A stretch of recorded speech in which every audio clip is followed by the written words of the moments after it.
Hello everyone, স্বাগতম জনাইছো দৰঙীয়া ছোৱালী হিয়া চেনেললৈ। আমি বহাগ বিহুৰ উৰুকাৰ দিনাৰ পৰা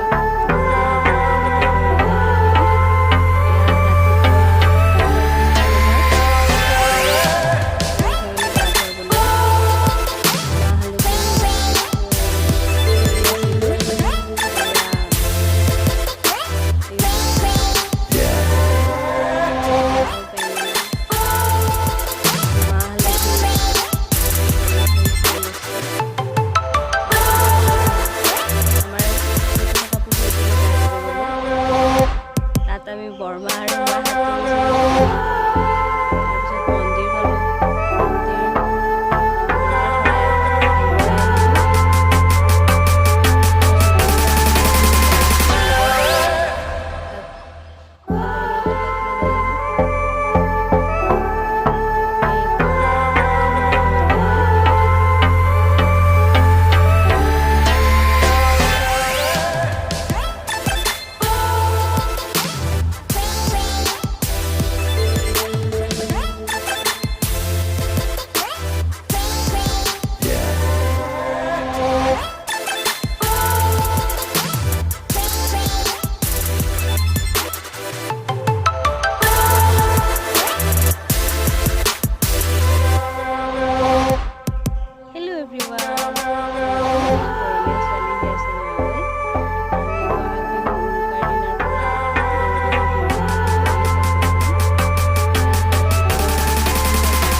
গৰু ছাগলী গা ধুৱাবলৈ মন্দিৰত চাকি দিলোঁ।